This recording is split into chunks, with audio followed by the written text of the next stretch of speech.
Hey friends, David Sparks here, and I've got the new iPad. This is the 2018 12.9-inch iPad Pro. Thought I'd share a few thoughts with you and give you some impressions after a few days. To begin with, this is the 12.9. It's not the 11-inch one. I get the bigger one because I use it for getting my work done. It's really a laptop replacement for me, so I like that extra screen real estate, but there's more on the size later. In fact, I'll show you right now. This is my old big one, and if you hold them up next to each other, you can see this one is slightly smaller. It is just about as wide, but it's an inch or so shorter, which is kind of nice. Don't kid yourself, though. This is still a really big iPad. It's the size of a 8.5 by 11 pad of paper, to give you some context. But anyway, the new iPad is great. It's super powerful. It's got the Face ID, so I don't need to do the home button anymore. I just pick it up, I tap the button, it turns on, and I love that. It's also got some new hardware with it, including this cool pencil that attaches to the side and charges while I'm using it, and a new keyboard. So let's take a little deeper dive on some of those features. The new industrial design with the iPad Pro is, in my opinion, gorgeous. I just love these squared off edges. I say squared off, but they're really not sharp on the edges. They're just got a little bit of a round off on each side so it doesn't bite into your finger. I always like the iPhone 4 design. I think it's really cool looking. It feels fine in your hand, and it just makes the thing feel smaller. I also think that in comparison to the older iPads with the rounded back or the rounded corners, it just makes this new iPad feel newer, if that makes any sense. I can't help but feel like the older design does feel very dated now that I'm using this new iPad.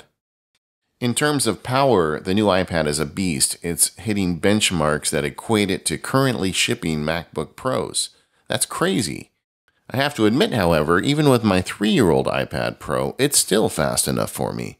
I'm very curious to see what Apple does with this speed going forward and how they can improve the software to take advantage of all this horsepower. In the meantime, every compute-heavy operation I do on this iPad just screams. The most common question I get about the new iPad is the size. Is the 12.9-inch small enough now that people that didn't like it before can use it now? I don't know. That really depends. It's definitely smaller than the existing one. Here's a picture of the old 12.9-inch next to the new one. You can see that it's going to be smaller in height and slightly smaller in width. Carrying it around with me every day, I definitely appreciate the reduction in size, but I was used to the old one.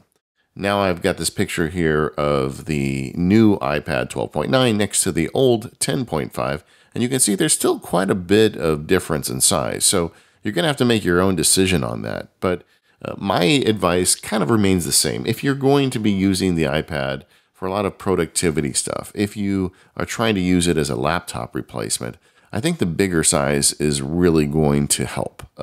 One of the things I like about it with the bigger size is you get full screen applications on the bigger size, whereas with the smaller one, you only get one app with the full screen size and the other one with a condensed size, and that continues to be true with the new 11-inch iPad Pro.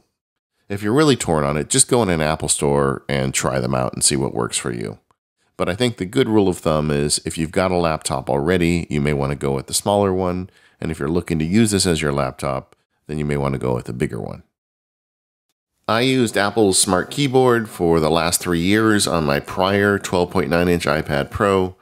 There were some things I didn't like about it. My biggest complaint, which is kind of silly, is I just didn't like the accordion-style folding where it just turned into this massive thing you had to assemble every time you wanted to put it together. But typing on it has always been just fine for me.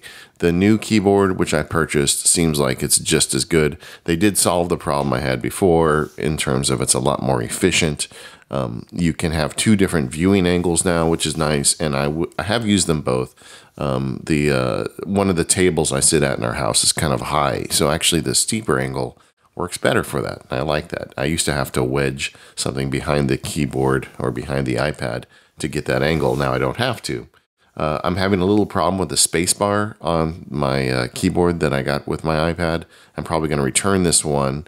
It's just not always registering, which is not good. But I'm suspecting that's just a single problem with this keyboard. Once I get it replaced, I think I'll be fine.